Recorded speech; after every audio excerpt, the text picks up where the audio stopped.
I was watching a show called The Dog Whisperer on TV last night. I'm sure most people have heard of The Dog Whisperer. But if you haven't, it's this guy, he's a Mexican guy, called Cesar Milan, who just seems to work miracles with uncontrollable dogs. You know, their owners will be, at their wits' end because their dog chases other dogs or damages furniture or bites people, does all this kind of stuff. And this guy rolls up and apparently by doing very little just makes the dog start behaving himself. It's just fantastic to watch, actually. I mean, he always says this thing that it's not the dog he's training, it's actually the people. He tries to get the owners to behave in a certain way, in other words the way that he behaves, and the dogs fall into line behind him, or ideally behind their owners. But it's brilliant to watch. And a lot of the things he said, I mean, he uses lots of language like energy, which I have a bit of a problem with. But I'm trying to figure out how he does it, because it's quite remarkable, really. And I think it sounds stupid, but I think it's body language. And I don't mean in a gross body language. I think it's to do with, the small details of body language. Because quite a lot, I'll do it with my dogs, quite often, if you see another dog coming, or if he sees another dog coming, as he's walking this reprobate dog, what he'll do is he won't look at the dog itself. His intention will be entirely focused somewhere else. His intention will be to control the space around him.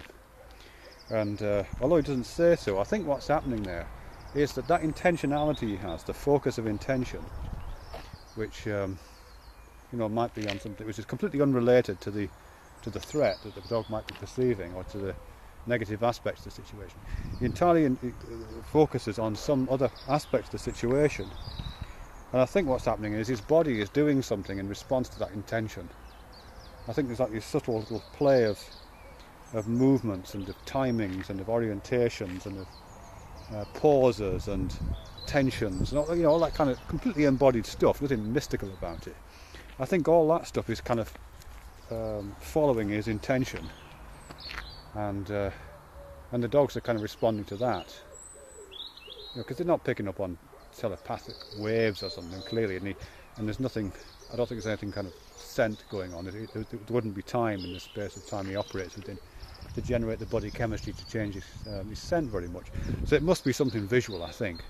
And I think, as I say, it's that process. And I try and do it with my dogs. I was just walking along here along the salt line here, this disused railway line I walk my dogs on. And there was another dog coming, little Cairn Terrier. And they don't usually have problems with Cairn Terriers, but sometimes they do. And I thought I'd try this. So whilst I was walking along, I thought I'll give my attention to this little creek that runs by the side of the creek. So this time of the year there's some little tiny fish spawn in these creeks. You can sometimes watch them.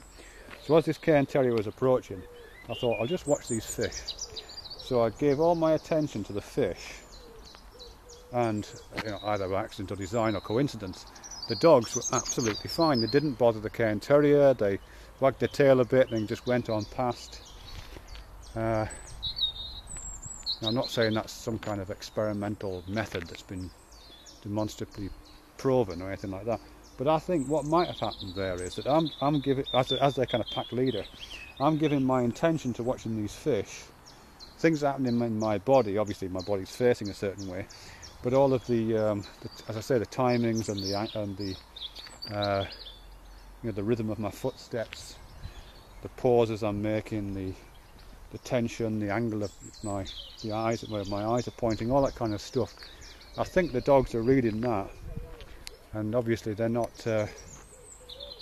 thinking, oh, this dog must be a threat because my owner's looking at him. Their owner is singularly unimpressed by the Cairn Terrier and is more interested in the movements of the fish. That's what I think's going on there. They're just hopeless as around bicycles, so they just don't get out of the way. Anyway, I really like the dog whisper, it's brilliant.